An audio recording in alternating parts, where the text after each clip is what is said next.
حضرت ابو ہریرہ رضی اللہ تعالیٰ عنہ فرماتے ہیں کہ رسول کریم صلی اللہ علیہ وآلہ وسلم نے فرمایا، رمضان المبارک کا مہینہ وہ مہینہ ہے جس کی آمد پر جنت کے دروازے کھل جاتے ہیں اور دوزخ کے دروازے بند ہو جاتے ہیں اور شیاطین کو زنجیروں سے جکڑ دیا جاتا ہے۔ حضرت ابو ہریرہ رضی اللہ تعالیٰ عنہ نے فرمایا کہ رسول خدا صلی اللہ علیہ وآلہ وسلم نے ارشاد فرمایا، جس نے ایمان سے اور ثواب سمجھ کر رمضان کے روزے رکھے تو اس کے پہلے گناہ معاف کر دیے جاتے ہیں۔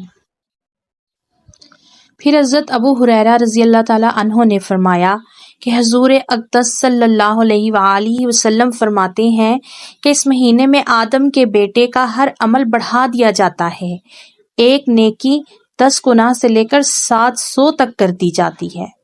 پھر اللہ تعالیٰ فرماتے ہیں مگر روزہ کہ اس کا ثواب بے شمار ہے اور بے شک وہ میرے لیے ہے اور میں ہی اس کی جزا دوں گا، کیونکہ روزہ دار اپنی خواہش اور طعام یعنی کھانا پینا میرے لیے چھوڑتا ہے۔ پھر اللہ فرماتا ہے کہ روزہ دار کے لیے 2 خوشیاں ہیں، ایک خوشی یہ جو روزہ کھولتے وقت اس کو نصیب ہوتی ہے اور ایک خوشی دیدار خدا کے وقت ہوگی۔ اور پھر اللہ فرماتا ہے کہ روزہ دار کے منہ کی بو اللہ کے نزدیک کستوری کی خوشبو سے بھی زیادہ پسندیدہ ہے۔ اور پھر فرمایا کہ روزے ڈھال ہیں یعنی جہنم سے ڈھال ہیں۔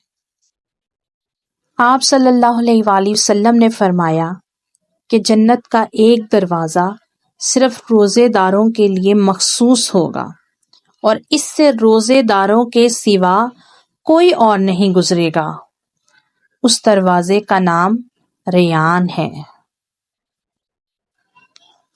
پھر پیارے آقا حضرت محمد صلی اللہ علیہ وآلہ وسلم نے سحری کے متعلق کیا ارشاد فرمایا، ذرا غور سے سنیے۔ آپ فرماتے ہیں کہ سحری کیا کرو کیونکہ سحری کے کھانے میں برکت ہے، اور ہم اہل اسلام اور اہل کتاب کے روزوں میں فرق سحری کا کھانا ہے، اور آپ بھی اپنے صحابہ کے ساتھ سحری میں کھانا تناول فرمایا کرتے تھے۔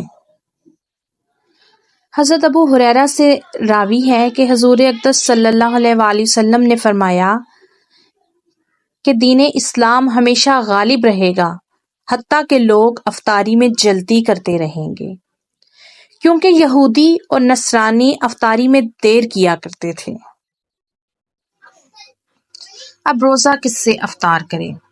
حضرت محمد صلی اللہ علیہ وآلہ وسلم نے فرمایا، جب کوئی تمہارا روزہ افطار کرائے تو چاہیے کہ کھجوروں سے افطار کرائے، کیونکہ اس میں برکت ہے، اور اگر کھجوریں نہ پائے تو پانی سے افطار کرائے، کیونکہ وہ پاک کرنے والا ہے۔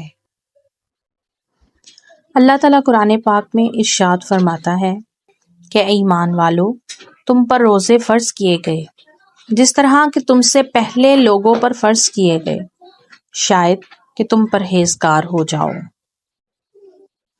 اللہ تعالیٰ قرآن پاک میں ارشاد فرماتا ہے کہ ماہ رمضان وہ ہے جس میں قرآن اتارا گیا، جس میں لوگوں کے لیے ہدایت ہے، اور اس میں ہدایت اور حق و باطل میں فرق کرنے والی نشانیاں ہیں۔